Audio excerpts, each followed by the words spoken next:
introduction. Good evening, anyway. Good evening, or good morning, whoever may be listening tomorrow or right now when the podcast is being recorded here on Wednesday evening.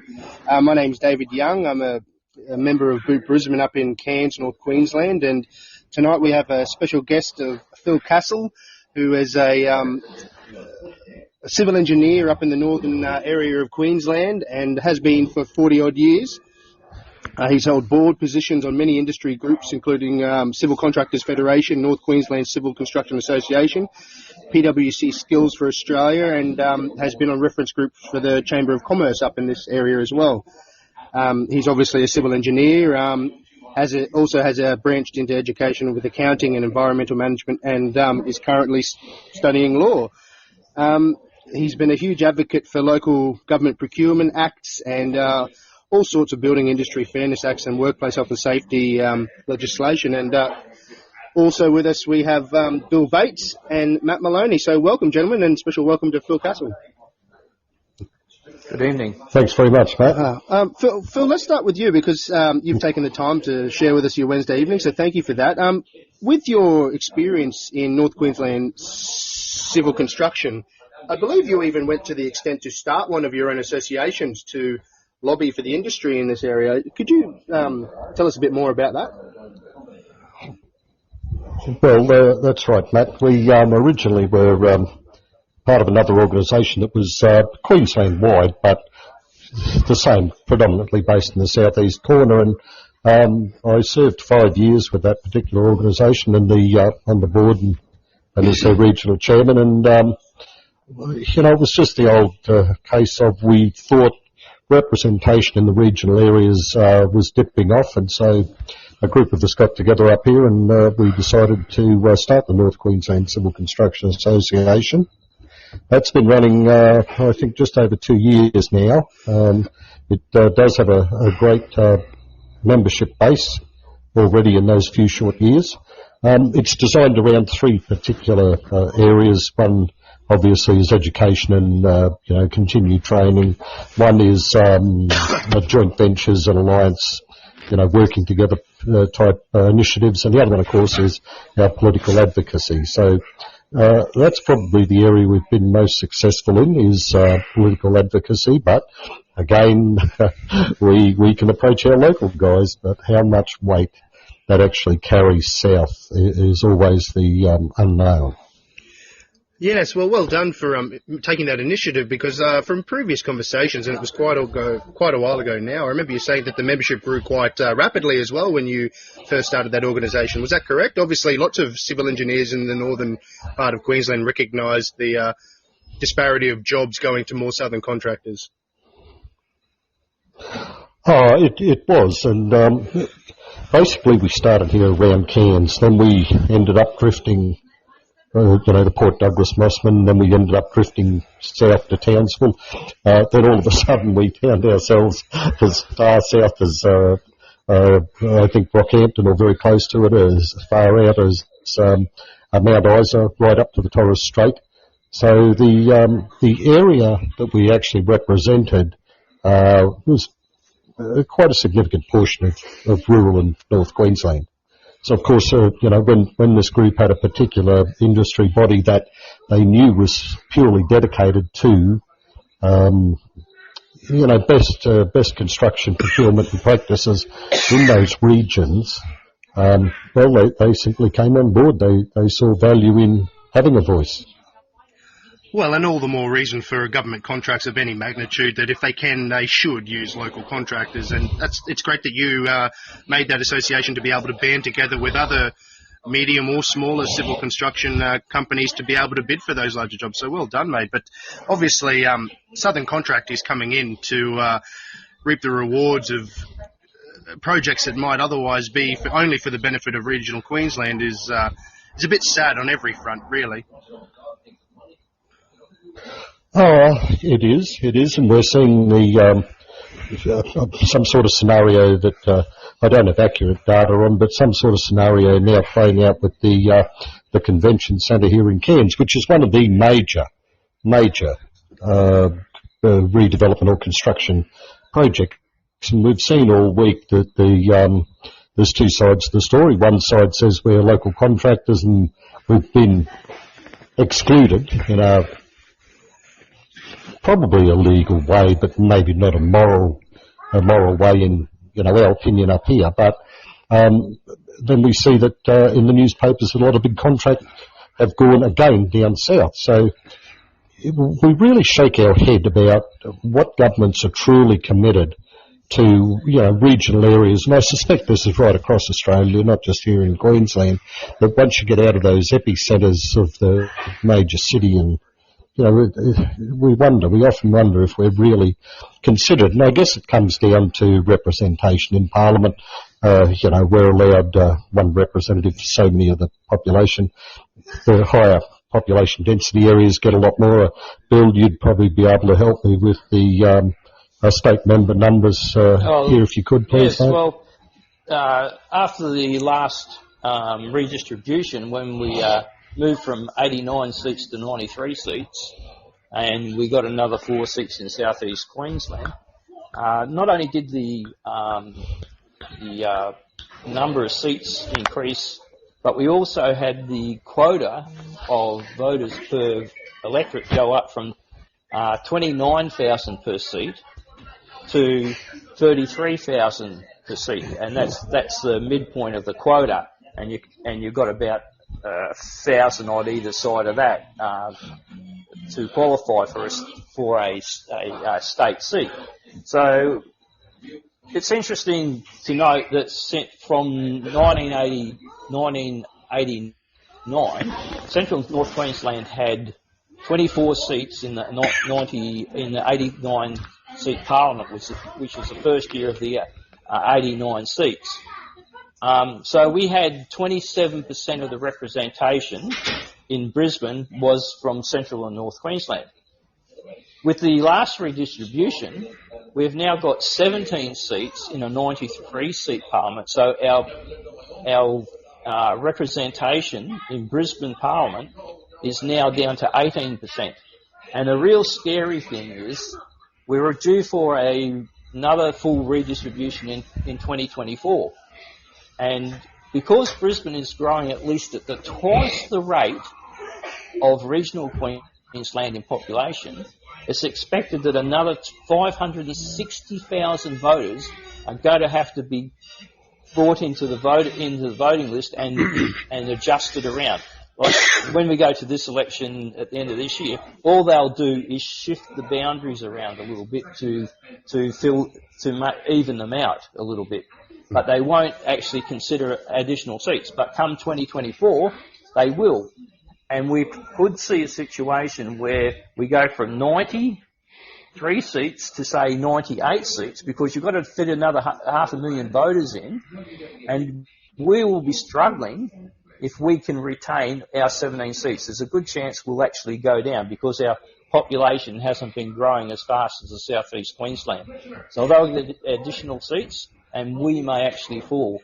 And that's the scary thing, is our diminishing representation down there. Well, I guess that's what you touched on as well, Phil, wasn't it? Is when it comes to representation and the clout in the Parliament to ensure that more localised contractors are undertaking the work in their area of expertise. It's, I suppose, when 17 people north of Gladstone, Rockhampton area, which is a split vote between Labor, Liberal and Katter Party anyway, and even Stephen Andrews, our One Nation counterpart, their One Nation counterpart, I should say. I suppose we can't adequately expect those 17 representatives to ensure that more localised procurement will actually take place as well. Well, that's right. We can't ensure it. I mean, we can, to some extent, ensure that they accurately represent us. But, it's no good taking a knife to a gunfight, is it?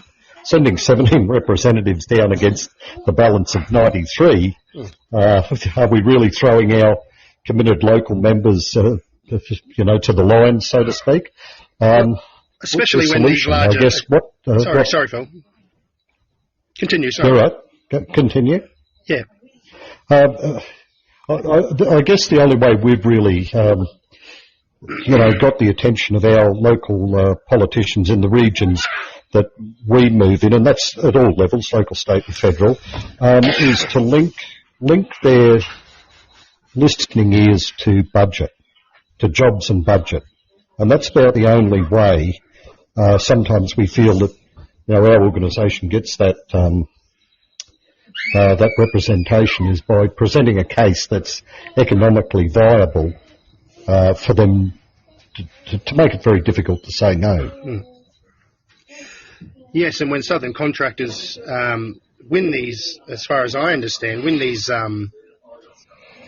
contracts, they can't necessarily justify the expenses in logistics anyway, and to be on par with otherwise what would be their bid, it seems only logical to, even if it was at a slightly more increased rate, local contractors should win out every time, but that's not obviously happening. So, well, it goes back to the procurement policies call for 5 different criteria. One of them is economic and social benefit to the region where the project is. One of them's best value for money, and I believe there are a lot of councils in regional and North Queensland that really abide by that. The issue we have, though, is we know what we're up against here in far North Queensland, for example. We know what the environmental conditions are. We know what the economic conditions are. Now, a classic example is if I want to fix a particular machine here in North Queensland, for example, I can't just go down the road and buy the spare part, and if he doesn't have it, go to the other side of town and buy the spare part. I've got to wait for those spare parts to come all the way up from Brisbane and freight and time down. So all these impacts go to, I guess, the cost of doing construction business in a remote or far north tropical area. Fuel, for example, 20, 30 cents a litre, sometimes cheaper down south than we buy it up here. So what happens is we do get competition, and we're not afraid of good, honest competition. I don't want your listeners to think that we want jobs just handed to us. We want to win them fairly and honestly, and in the best interests of the industry and the community. And so when they put their price together down there, it's easy for an out-of-town contractor to understand all those impacts that you could have 2 weeks of rain. You have to set everyone down. You can't work. And so they price it, I guess, under the economic and environmental conditions that they're used to. And that comes out sometimes significantly cheaper than those that are from the region and fully informed about those aspects. And that's where the problems start then, is that it doesn't matter where the contractor came from. You have a public infrastructure project that has a contractor from wherever who will struggle to meet his obligations under contract for that dollar value. So again, it's not only that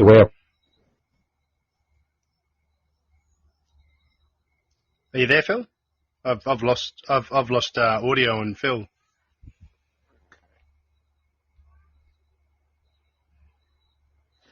Oh, you're fucking kidding. I'm not kidding. Are you there, Phil? Yeah. Oh, sorry, are you still there? Yeah, we heard. Oh, great, wonderful. I thought I dropped out. Wrong time. Continue, mate. Whoops. Yeah, continue, mate. My apologies. Yeah, good one. So I guess getting back to those conditions, not only do our contractors locally miss out on the work, and subsequently the margins that allow us to pay those people when they're during the wet season, but the community misses out because there's now a compromise between what the job should be and what the contractor can potentially afford it to be. So it's a double whammy in some cases, not all cases, but when that occurs, and then it's a big flow-on effect from there.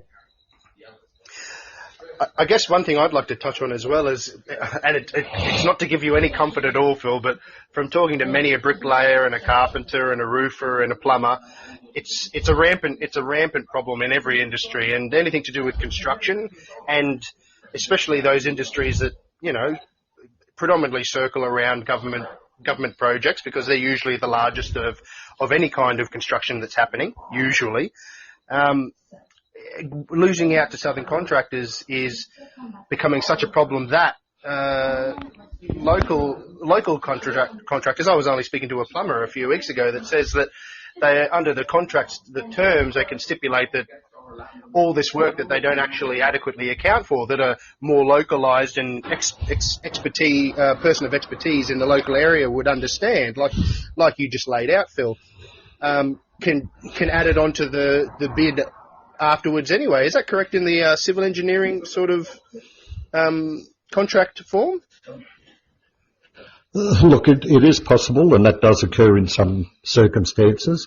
If the contracts are set out clearly and they're not ambiguous in their intent or their direction, it shouldn't, unless there are what we call latent conditions. So we say let's build a road through the bush there and down. All of a sudden they start to build the road, but they find that there's a lot of hard rock or something underneath the ground that wasn't discovered during the time of tender or of letting the works. That's a latent condition, and yes, we do sometimes need to deal with that.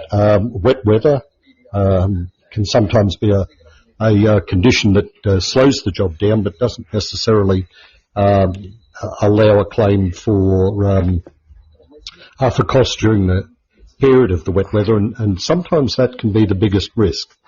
Is that, for example, we've just had a few weeks of rain right in the middle of winter. So that 3 weeks of rain has a pretty severe impact on our civil construction industry that we're aware of and we can allow for. But, we've had contractors from the most arid state in the most arid country in the world, being South Australia, come to the wet tropics and they see 40 millimetres of rain, and they worry, and we say, well, wait until you get 400 millimetres of rain.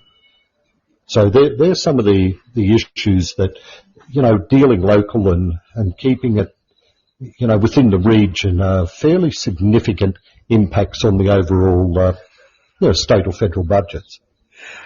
I can imagine a project manager of that magnitude a few weeks into a couple of month contract going, oh, I know why we won this one.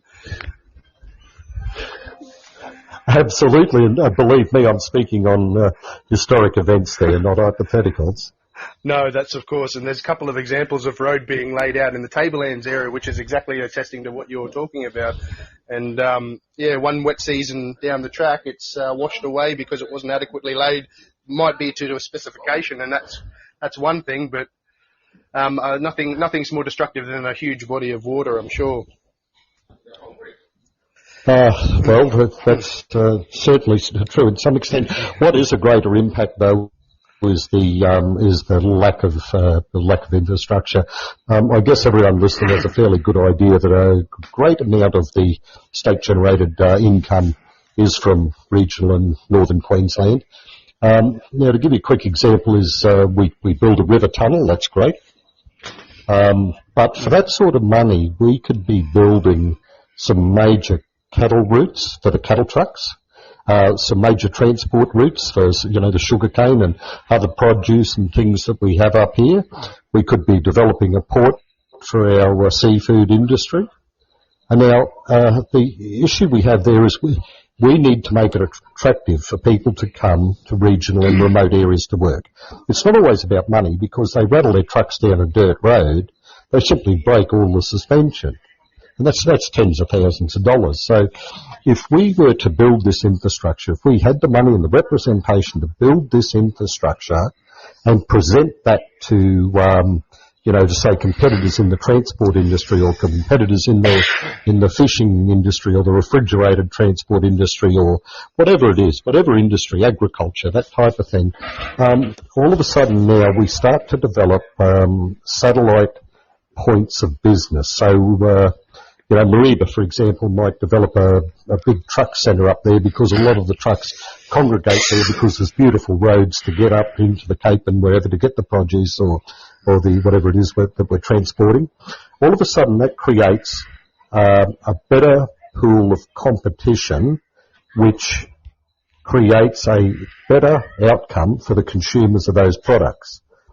So straight away we start to see a roll-on effect from better infrastructure projects in our region, because we do produce so much. The trouble we have at the moment is we don't have the representation to necessarily draw that attention and those economic benefits not only now locally, but we're now talking about economic benefits to the state in return for their investment in our regional infrastructure. Now, I don't understand personally why that isn't a priority.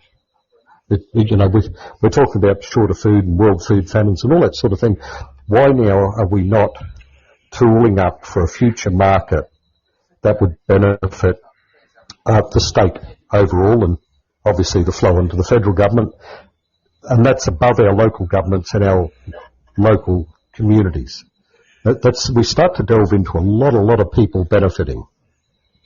Yes, you hit a lot of nails on the head there, Phil. There was a couple of great points, but I guess the predominant thing as well is when it comes to infrastructure, the representation is what's going to make sure that infrastructure is spent adequately in the areas it needed. And like you said, if a trucking company had a $50,000 decrease in their amount of maintenance on their trailers on simple things like suspension, it's only going to reduce the amount of economic cost down the end of the line, and like you say, to the consumer. But with that lack of representation, which, I mean, everyone's still, lots of people are still not turned to the idea of the creation of a new state, but we wholeheartedly believe that by creating that new state and ensuring that the representation is localised, we can ensure that money goes towards the things like ports and roads that only benefits economically the whole of Central and North Queensland. But it's not going to happen when we only have 17 representatives out of 93, and it's not going to happen unless we create a new state. Bill, what was your thoughts on some of Phil's comments there? Well, I'd just like to take up a couple of points. In regards just on contractors and that, I dealt with defence contractors for years and years and years, and sometimes we always knew that we had a cheaper bid come in, and there was a criteria that made us sort of wary of that, but there were rules depending on the amount of money expended. We had to take that thing, but the people also knew that that most governments run on a contingency basis. So they work out a project cost, and then there's a contingency, and it runs to about probably maximum 10%. And so a lot of businesses actually knew that they could come in and do a project at a certain cost, knowing that for some reasonable circumstances that they could get the additional cost out of the government later on by simply putting in a amendment, and the government, because it was within that range, didn't penalise the contractor in any way. So there's those sort of things where sometimes companies do take a chance on coming in a little bit low with the expectation that there's a contingency factor that they can call upon to get them that extra bit of money. The other thing is, it's interesting what Phil was touching on in regards to what the spent on infrastructure and how it benefits the state and the nation much greater, because spending infrastructure like in Central Regional Queensland is usually infrastructure that adds value and creates wealth. Whereas you look at the Cross River Tunnel or rail, it's a $5 billion project that's probably going to run $8 to $10 billion by the time they finish it. And what it does, it saves about 8 to 10 minutes on commuter time, and those commuters on the rail, they're not earning anything for the state. Every trip is subsidised by at least $11 or $12 by the taxpayer anyway. They don't even pay the actual cost of the journey. It's actually all subsidised. So that $5 billion spent into that tunnel is not going to generate any revenue for the state or the nation. Whereas the $5 billion project, say, to improve the Kuranda range and grow the efficiency of transport of agricultural goods from the tablelands down to the Cairns port or the airport, that adds wealth, as does building a dam and putting in irrigation to improve the quantity of agriculture, both in variety of product and and the extent of the amount you can produce. So I think that's one of the biggest things about large spends in regional Queensland. It will actually generate wealth. That's a fantastic point, Bill. And I guess, Phil, that comes to a question. And Bill pointed out that when you have one of the, I think it is the largest project that's currently underway in the Queensland expenditure for projects. What could just $6 billion do to the infrastructure and increasing the economic value of central and north Queensland? Like, for example, Bill mentioned the Coranda Range.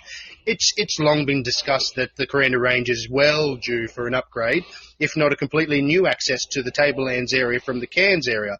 The Gillies Range, south of Cairns, is no better than the north ranges in the whole of Australia. But what could $6 billion do? I mean, it could adequately build another range to surpass Coranda and the Gillies Range, could it not? Oh, undoubtedly, $6 billion could get us up the range. But when we get up the range, what does it do for us then?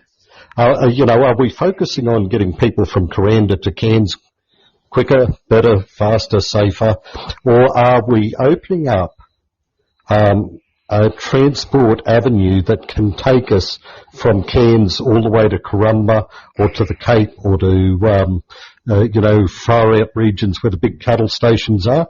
Now, we need to look at, the roads are done, under a cost analysis to see if they're viable for what they're going to produce at the time. So, yes, let's build a new Coranda range. Let's build it for heavy transport. Let's look at the roads beyond that, though, from the top of the Coranda range right through to the transport, I guess, starting points, so to the cattle stations. So we need to upgrade the cattle roads. We need to upgrade some strategic roads. I recently spoke to Robbie Catter, who pointed out a road that could easily be upgraded, and they can get much larger trucks all the way through to, I think it was Dinbula or Mareeba, somewhere there. They're the sensible sorts of infrastructure that we need to look at. And it's not always that we're going to move the most people in the quickest amount of time, like the tunnel or the rail in Brisbane. It's what is the best value for money for that piece of infrastructure. Over its life, what will it produce for the people that the road passes through their regions, and what will it produce in state revenue? We have to remember at the moment Queensland's over $90 billion in debt. So we can't afford the luxury of simply building mega infrastructure projects to move, I believe, a great number of people, but 8 minutes really is 8 minutes. They stand there longer than 8 minutes waiting for a cup of coffee when they get to town. Yes, and the economic benefits to, like you say, if from discussions with local representatives like Robbie Catter and from understanding the local area, that a $500 million spine that goes down the middle of Queensland in the central and northern part could have economic benefits far into the future that would far outweigh an 8-minute transit decrease in time for our southern counterparts. So it's both a sad thought and a nice thought to know that if we had a better representation, we might be able to achieve that. Oh, absolutely. Yeah, absolutely. Matt, did you have a thought? If I could just look, I did have a quick question. I've just got to duck off for a little while, and I'll be back shortly. I suspect you're going to end up answering my question because you're heading into the direction I want. But so yeah, if you don't hear from me, or if I hang up for 5 minutes, I'll be back in shortly. Okay, well, we'll see you when you're back then. Okay, we'll see you when you're back in. Bill, you had a thought. If I could just touch on something that Phil just mentioned in regards to we can't do a lot of great things because we've got a $90 billion debt. It's who's we, white man? I mean, that's the southeast Queensland debt. If we leave, touché. If we leave, we can leave with zero debt. We don't necessarily have to take the $17,000 per capita when we leave. It's not a part of separation. We leave with all the assets that we have, the fixed infrastructure we got, such as hospitals, roads, schools, bridges. We own that automatically, and we also own all mobile facilities that actually support the state or this region. And that means the ambulance, the fire trucks, the police cars, and all that sort of stuff is all ours. What we don't have to take the debt, because the only debt we have to actually take is debt that is currently being or owed because of some major project going on in our regions. But I just cannot for the life of me think of any multi-billion-dollar project in central and north Queensland that is in progress that we might have to keep funding. No, I agree, Bill, and I'm glad you picked up on that comment. There's a little bit of bait there for you because your knowledge on those aspects is much better than mine, so thank you for elaborating for me. Now, I got a message through that road I was talking about with the Katter parties, that Oontan Road, and I see here that it's so it can open up for triple road trains. So obviously that's a very strategic and very important piece of infrastructure. That wouldn't be $6 billion, I wouldn't imagine, guys. But unfortunately, the voter of the more condensed area of Brisbane doesn't understand the economic benefit of allowing for a road to be built for triple trucks. They just, sadly, the voters' thoughts on what should be spent is more inclined to believe that an 8-minute train ride being quicker, being a train ride being 8 minutes quicker is obviously where their thoughts would be at. Oh, absolutely, and that comes from the density of numbers rather than the need, for the economic benefit of the state. And I guess if if the residents of regional and North Queensland have that economic control, we would probably not worry about 8 minutes getting to work. I think we'd be more in favour of trying to work with those big transport issues and, make the roads suitable for these operators. It's tough enough as it is trying to be in road transport these days. The margins are so minimal. I think the state budget has, I guess, a social and moral obligation to try and work with each and every industry for the benefit, of the residents of the state. I guess we should mention too that the upgrading and spending of funds on things like roads only has a benefit that far exceeds just industries like cattle and agriculture and primary industries, because, one of the biggest industries to a place like Karumba is the grey nomads, and having the roads safer would only be more appealing to tourists to actually get out and explore the beautiful part of Australia that we live and breathe. So it only makes sense on so many factors. Oh, it does. So if you look at the big picture and the big economic rollout right through to the true end user, I think Bill Cummins from Cummins study on the roll-on effects of infrastructure dollars and industry dollars. Look, I can't remember the exact numbers, but to some extent that money rolled around the economy, 5 or 7 times before it finally ended up in the treasury or in the coffers down in the southeast corner. So it's an incredible roll-on effect that money spent in our region on critical infrastructure or critical industries. It doesn't have to be critical infrastructure all the time. We've got a fishing industry. We've got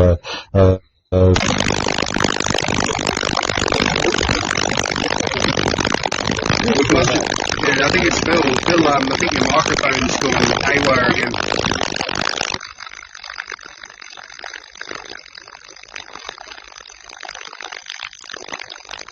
If you're there, Phil, I think there's something, maybe twist one of the connections to your headphones or something like that. Sounds like he's twisted something. Yeah. Talk out of body.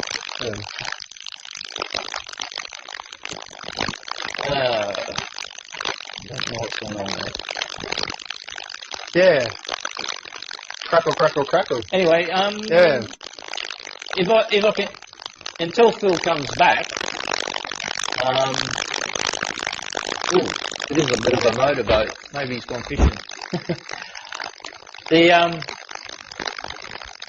I was interested today in regards to what Phil was saying in contracts and that, and that there's two sides to the story, and we've had Michael Healy basically defend the South East Queensland government's role in the convention centre and delivering for regional Queensland, in the fact that a certain amount of percentage of the workers are going to be from local areas. But it still boils down to the same thing. It's only on the basis of the small contracts or parts of the big contracts that are filtered down to local workers and things like that, but not the actual major part of the contract. Like, the whole thing is worth $176 million. That was the original sort of project cost. But in there's components that are still multi-million dollar components for air conditioning or seating or something or other, and they're subcontracts underneath Lend-Lease's major contracts, and they lease it, and they let the contracts for those suppliers. And what we're finding is Lend-Lease is getting suppliers from Melbourne or that for the air conditioning, and yes, so they win a $4 or $5 million contract to supply components, and yes, some labour they'll employ some labour from the Cairns area to actually do some of the installation under their supervision. So, as Healy's sort of like, I think of Healy as our member for breadcrumbs. Like, he's so happy when he gets a crumb off the Brisbane table, and that's how he speaks in regards to defending South East Queensland government's situation with the convention centre, is that at least we are getting something, even if we aren't getting the major contract, the prime contract and the major contracts within that contract.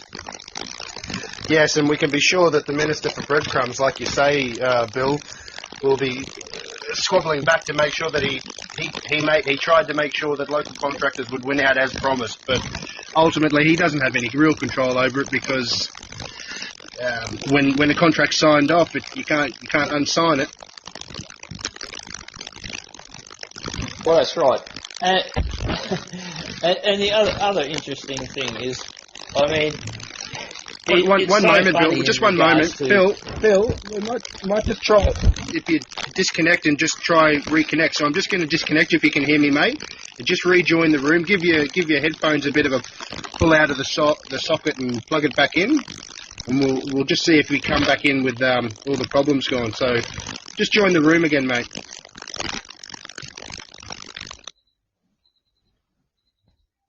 Oh, that's better. Yeah, so he's here we go. We'll see if his microphone does it a second time. Hi guys, are you there? Yes, yeah, it must have just been a connection or something. It could be. Anyway, I could hear what you were saying, and I agree with it. You're right on the money with the comments. Just another thing, Phil. Like, we have been talking about the state government's role in our way forward, but we haven't really touched on the federal part. Like, you were saying that you'd speak to state and federal counterparts. The trouble is, you don't have really too many federal counterparts in this region. You've got Warren, then you've got to go down to Bob down in Kennedy, and then the next one further down is Phil Thompson in Herbert for House of Representatives. We've now got Nikita Green living in Cairns, and Susan McDonald in Townsville, and Canavan in Rockhampton. But we all know that although they are members or representative of us, they actually are very beholding to their Brisbane headquarters. And even the senators like Canavan, he's fairly outspoken on on a separate state, a little bit anyway. But he chooses to live in Rockhampton, he's not necessarily a North Queensland senator. He is a Queensland senator, and that goes for all of them. So my question to you is, how much access to the federal politicians do you have under your organisation, and how effective are they? Oh, that's a great question. The two main ones, obviously, in this area would be Warren Inch and Bob Catter. Both of them easy to get a hold of, easy to discuss issues with. They understand the issues. I think we get good representation from those two members that we've got in this particular area. But again, they're one or two going down to a federal parliament in 150. Yeah, exactly. So, I mean, their hands are tied, but I'll give them their due credit without playing any politics at all, is that Warren has probably bought $500 million into North Queensland over the last, half a dozen years. It was Warren Inch that got us directly to the Deputy Prime Minister, Michael McCormack, on an issue that was resolved, believe it or not, within a week. Bob Catter, again, has obtained a lot of funding in his area, but it's two. It's 2 out of 150, and they always say to me, Phil, look, we understand, we'll go down and fight the fight, but again, it's 1 or 2 out of so many that it's cap in hand stuff. Yeah, that's the problem. But as a separate state, and we have. I can't hear anyone. There you are. Who's got the music on? Yeah. And the House of Reps can only be twice that as the Senate. So if there was another state, the chances are all the states would go from 12 senators down to 10 senators. But do you think Central and North Queensland would be better served federally if suddenly we had 10 senators going down to Canberra? Oh, imagine what we could achieve, Bill. That's the whole point of if we had 10 senators. Oh man, that's what there's one or two. That's what statehood delivers. Yeah, exactly. Yeah, and a lot of people don't see that aspect. Well, I can't. No, they certainly don't. Well, it does pretty well for Tasmania. I mean, one senator down there. You know the stats down on there named Landy can get $150 million written off overnight. I'd love to have that influence in Canberra for North Queensland, undoubtedly. But no, you're right. If 10 senators going down arguing the point, but Bill, let's throw a wild idea out. How much really would a northern state of Queensland, with our wealth, how much really would we rely on having to have our politicians go cap in hand begging for money that wasn't constitutionally designed to come to us in any state? Really would we need to go and beg for more funds, or would we just do a Western Australia and manage our own affairs to a greater extent? Well, I think you'd find the fact that the wealth base that we have, we'd be on. Well, we're second in regards to export wealth, only to Western Australia. We'd like to get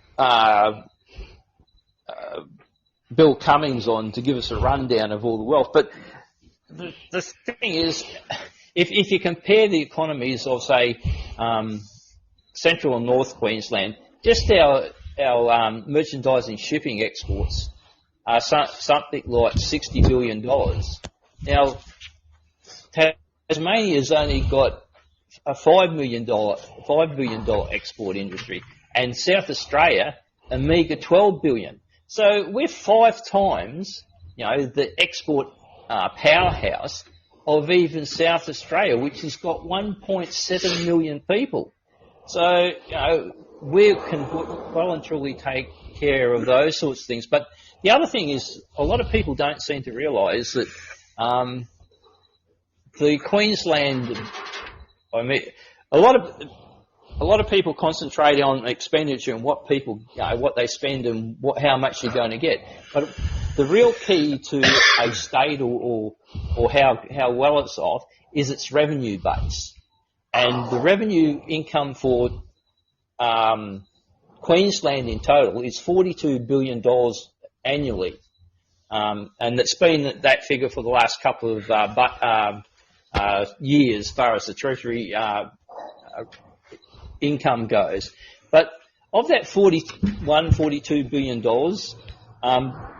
over $19 billion comes straight from grants of GST and Commonwealth grants straight into the budget to spend. Now, if we separated our portion of that $19 billion would be something like $7 billion, because we actually get a little bit more because we've got a very sparsely populated region, and it costs more money to get services to all those people. So the Grants Commission actually works all that out and provides extra money for states like South Australia and Queensland to cover the vast areas that they've got to look after.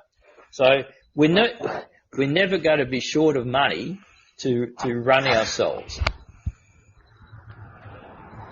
No, and that's the beauty of it, is we would be entitled to certain federal funding, which is granted under the constitutional grants or whatever. So I don't think our members would really have to go to Canberra, cap in hand, asking for additional funds or special funding for projects or special funding for employment. I think we'd probably be fairly right, wouldn't we? I don't think we have to have all those caravans to Canberra and go and cap in hand like beggars. Well, I guess that they've been doing for we need to remember too, gentlemen, that I suppose in the years to come, the economic powerhouse that new state would become in Central and North Queensland would be able to dictate a lot of power when it comes to major decisions, not just in our regions, but the way that the country governs itself. Well, I think the big thing you would find, there would be a major partnership, I would probably call it, between West Australia and North Queensland in regards to seeing things in regards to how much money earned and how to drive forward, versus places like Tasmania that sort of have got 520,000 people, yet they've got 12 senators, their own state parliament, and 5 members in the House of Representatives. They've got all that representation, and which gives them a bit of clout to get extra grants in that. And so you've got the situation where they refused to develop, like there was an opportunity there to build a state-of-the-art paper mill for their wood chip industry, but they decided to turn it down because they just wanted to be involved in eco-friendly type sort of stuff. And so they can do those sort of things because of the good graces of the GST redistribution that allows them to sort of, well, we won't do any mining, we won't do any forestry, we won't build any industries, we'll just live cap in hand. And that situation would change if North Queensland and maybe a few other states came into play, and you wouldn't have things like South Australia blowing up its coal fire station and depending on Victoria to give it a bit of energy and things like that.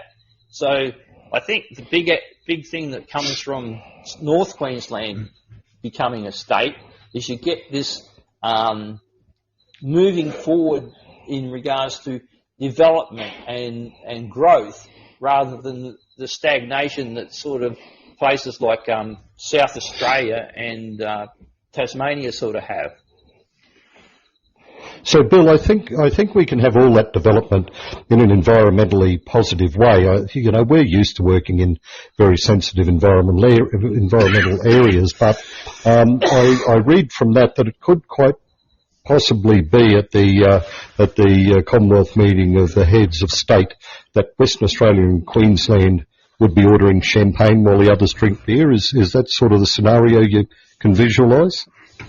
Not so much, because we do have a thing called horizontal visual equalisation, basically where the Grants Commission tries to make sure that all Australians get a reasonable amount. So that's where the Grants Commission comes in and does that equalisation.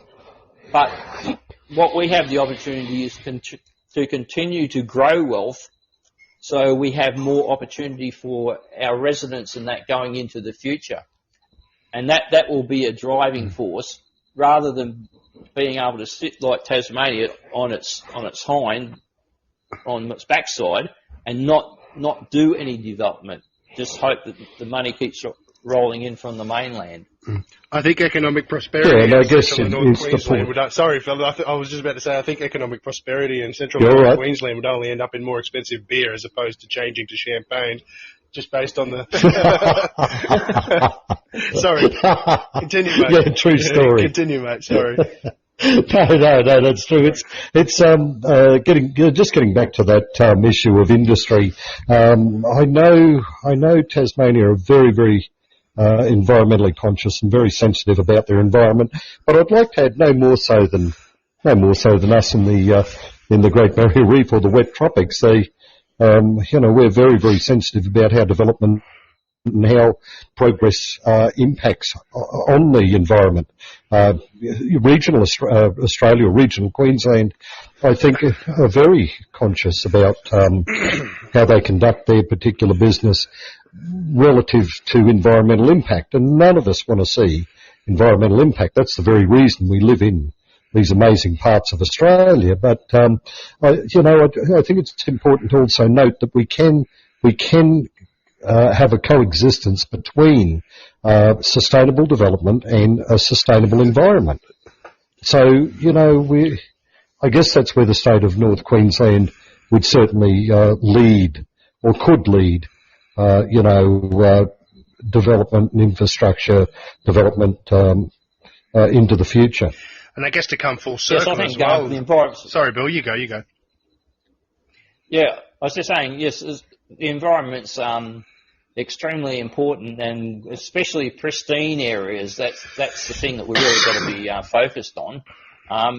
But I think what I was referring to, like in Tasmania and the Tamo Valley, is it wasn't a pristine area, and it had been already industrialised, and they were going to get a state-of-the-art paper mill, but they basically rejected it based on not real good information, more on emotion than those sort of things. So I think that's part of the issue. It's fine to protect the pristine environments and things like that, but there's got to be a little bit of common sense in regards to whether you're dealing with like an old forest or a new forest or a pristine forest and things like that.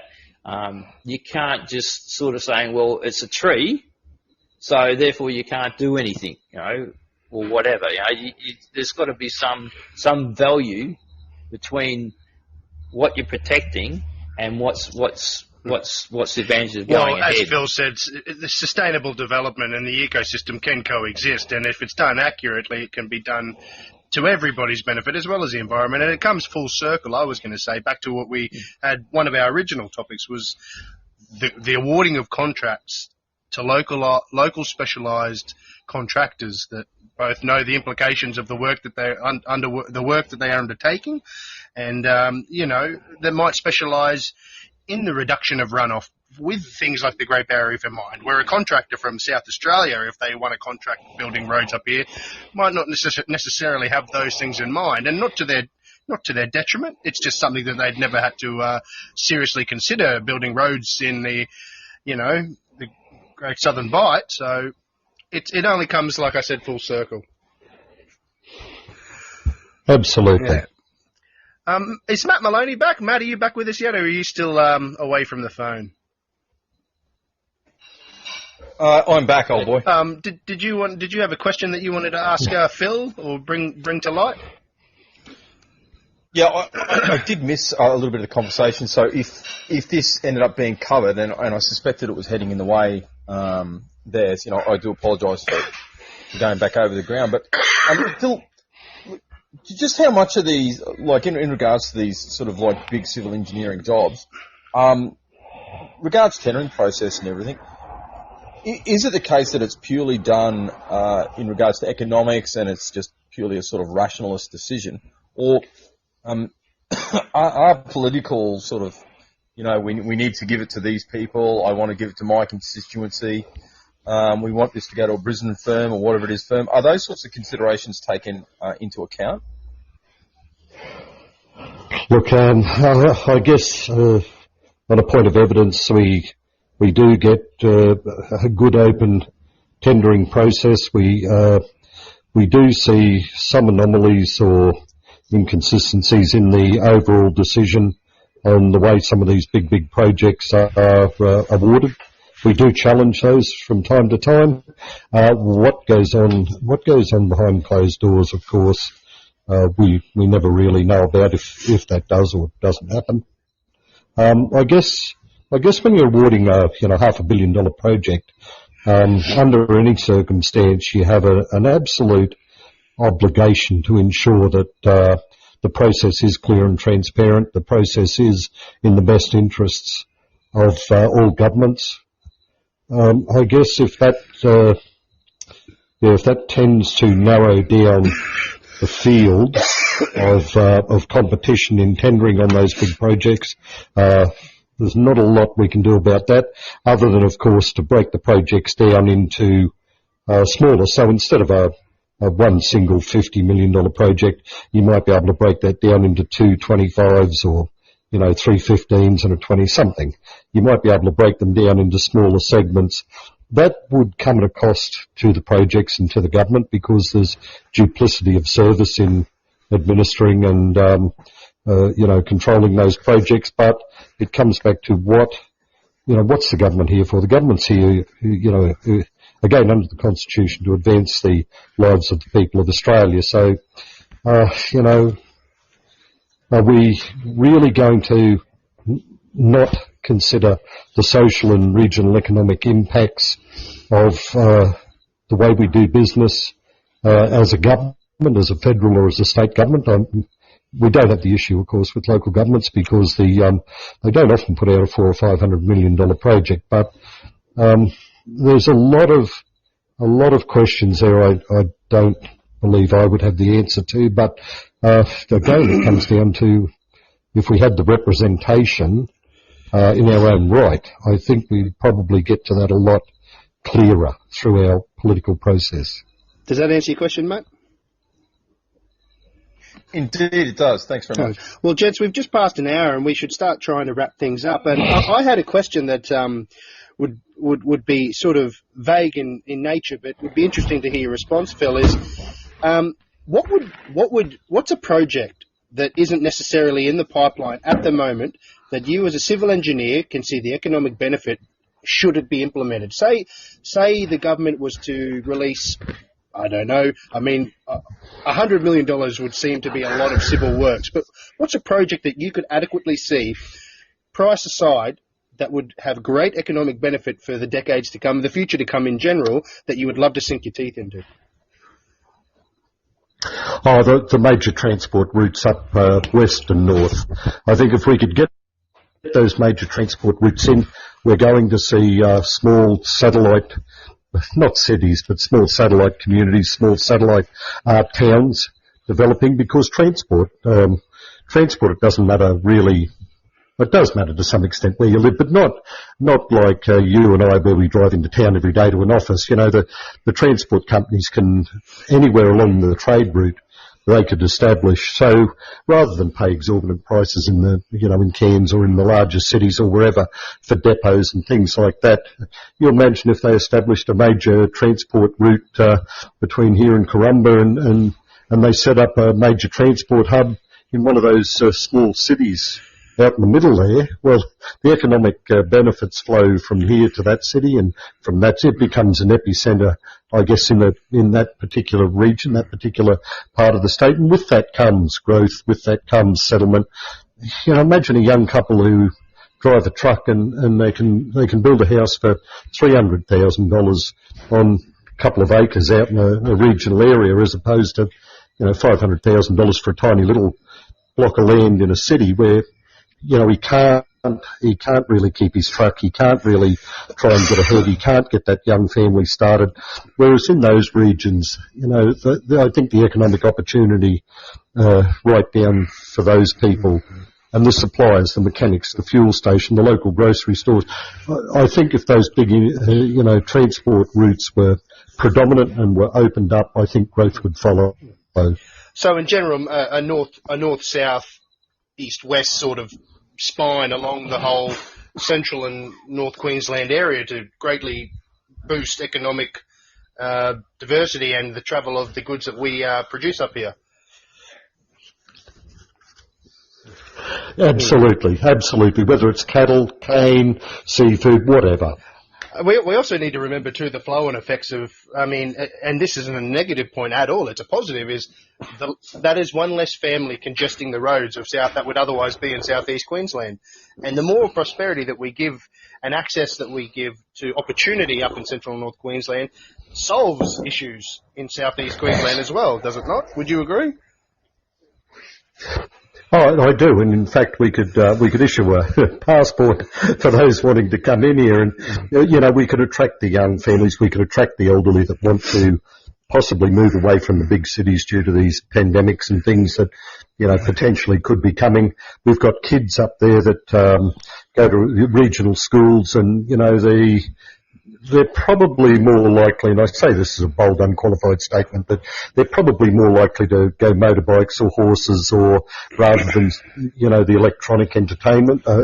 I see lifestyle benefits in that. I see safety benefits for the older people. I see that, you know, they'd have opportunity to go afternoon strolls like they used to years ago. You know, the health benefits, the educational benefits, the economic benefits, I think, in my mind anyway, they can be unprecedented by doing that. Oh, well, one more to follow up on that. I don't want to hold us. Let's go, Matt. Sorry, you go, mate. You go. Yeah, so sorry, I don't mean to stretch it out, but this is a very informative conversation. Phil, in regards to something that's always kind of like, from an economic point of view, something that I've always been really interested in. You know, there is this concept, especially from the Keynesians and from those on the left of the economic scale, this idea that if you just build something, even if there's not a high demand for it, and assume supply, so something is you'll get people there to come and fill that supply. Now, I suspect that does work with infrastructure, but having known quite a few small businesses that have failed, like, you know, this idea that just because you produce someone's going to consume it, it just doesn't work. It's a field of dreams. When it comes to infrastructure, yeah, exactly. If you build it, it will come. No, precisely. You know, you probably noticed I wrote that there before, but that really is that. Really, if you were going to oversimplify the Keynesian idea of, and going even further left than that, the idea that if you just produce something, people are going to consume it, and production is a good thing in itself, and it stimulates the economy, which kind of doesn't work really.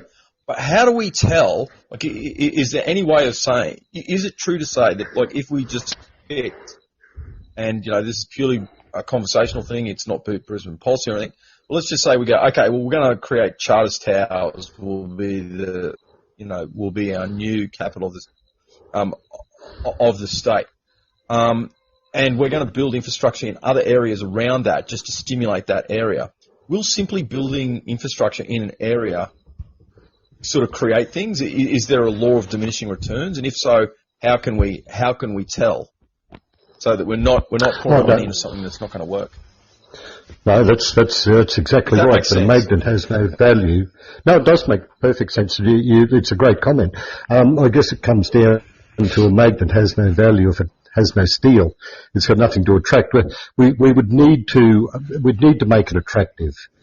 We'd need to have good transport routes. We'd need to have good water supply. We'd need to have local power, I guess, so that we ensure that all those industries are very, very competitive and very attractive for people to want to utilise that infrastructure. We'd stage that as the communities grew and try to develop that. I often wondered when they stopped building cars here in Australia, why we didn't say to Mr. Toyota or Mr. Honda or Mr. Nissan, look guys, let's make it easy for you. We've got a major highway here. Let's give you 500 acres of land. You come and build a factory and build your cars here. I don't know the whole story around that, but it's just a thought. If we had the power, the water, the people, the factory, the area, the room, the transport routes, would that open up an attraction for industry and for people in development to move to those areas? Yeah, I've always wondered about, when does a great stimulus idea become a white elephant, and how do we tell the difference in the planning stages? I've got to be honest, that's something that's always kind of intrigued me. I think it's intrigued a lot of engineers and a lot of town planners and a lot of, I guess, budget people along the way as well. I can't answer that. I'm sorry, I don't know. Well, I think one of the things is actually we're so used to lagging growth. Like if you ever look around the place with roads and that, usually the population's gone well ahead of the infrastructure. There isn't too much we've built that is ahead of its time, if you know what I mean. We seem to be constantly lagging our needs or outgrowing them very quick, because I can remember things like the Southeastern Freeway in Melbourne when they first built that in the 80s. It was 2 lanes each way and it was going to be the bee's knees sort of thing. And within 5 years, they were already, we better increase it to 3 lanes each way. And the trouble is, they never allowed for that in the scale of things. And now they probably could have almost 8 lanes each way to service it. So I don't think you're ever going to have a situation where we're going to build infrastructure much ahead of time, unfortunately. Yeah, quite possibly, Bill. That's right. We do see a lot of that infrastructure follow growth. You're right. Well, I guess I wanted to follow up before Matt had that question. That was a brilliant question about the Field of Dreams scenario, where if the infrastructure was built in a concentrated area, how do we guarantee its economic prosperity? But to summarise it in a lot of different ways is based on one topic we touched on is your as a head of an association and your access to representatives, both federal and state, in this central and North Queensland area, from the sort of projects that you see as being economically beneficial to the future of central and North Queensland, from the sort of projects and the way that tendering processes should be awarded to more specialised contractors like yourself, like other engineers, like the plumbers, like the carpenters in North Queensland, and understand the sustainable need to do things in a particular way more than any other South Queensland counterpart or any other state counterpart for that matter. Do you see any of these large-scale, economically beneficial projects happening under a current system easily, or could you see it happening significantly easier under the guise and under the leadership of a new state where there might be 25 representatives just in the area that decide on how things should be done and spent, or do you see a way for it to happen in the current status quo? I think if we had a lot more representation in our own northern state, obviously we would get a closer contact between, I guess, for the want of a probably impolitically correct term, we'd get a better connect between the politicians behind closed doors and the working man. And I think we'd get a much closer understanding and empathy for your local and regional industries and business, far more than Canberra's 4,000 kilometres or something away. When you walk down the supermarket on Saturday morning, we would probably run into our senator. Now, do you think in all good conscience that senator would really not have the best interests of his region or his community in mind when he goes to Canberra, knowing that his kids play football on the weekend with my kids, or my wife sees his wife in the shopping centre? They're going to have a much more vested interest in their patch of land, as well as the overall, considerations of Australia if they're federal senators or federal members. But from a state point of view, my belief is that I think we'd have a much better connect. And I think by doing that, I think it's a much better representation for the people and the social and economic interests of those communities, more so than it would be now. Is it a challenge? I think the challenge would be significantly reduced if we had that representation for us compared to what we have today. And that's a fantastic point, Phil, and it's something that we've always said about more localised representation for Central and North Queensland, is because not only are they more avidly do they remain longer in their constituency, they're more accountable as well. And it's something that I only look forward to should we hopefully have a referendum and gain the support of the Central North Queensland residents to get a new state, have that ability, because it's far easier to ask somebody who's accountable day in, day out, whether it be the comment from somebody you run into at the supermarket, like you say, saying that was a dumb idea, or what the hell do you bloody think you're doing? And all those sort of things that you don't adequately get to do with the disparity that we currently have. So that was thank you for that answer. It was fantastic. Phil, is there anything you wanted as we finish, just to summarise your thoughts on getting better representation and the possibilities that could behold for Central and North Queensland when it comes to a civil engineer's perspective? Obviously, the better representation we get, the better the consideration and the better the outcome for our region. I would like to note, though, that we do have, I think, great representation on all different coloured political shirts up here at the moment in North Queensland on all levels. The trouble is, it's a numbers game, isn't it? It's the majority rules, and unfortunately, when you've got such a heavy populace of representation in one particular area, being the southeast corner, it makes it extremely difficult. The key is numbers, and that's I guess the whole nuts and bolts of the story is we need to have those numbers. The only way we're going to get those numbers, obviously, is under our own steam. Yes, fantastic thought. And with the fantastic representatives we have up here, no one can take that away from them. We just wish that, some of us just wish they'd have more leadership in identifying the fact that they'd have a greater clout in whatever parliament they meet at, whether it's the federal parliament or the state parliament, the future state parliament, that is. That they'd have their wildest dreams would be far exceeded, in my opinion anyway, and the things that they could achieve should a new state happen for Central and North Queensland. Bill, did you have any finishing remarks before we wrap up tonight's show?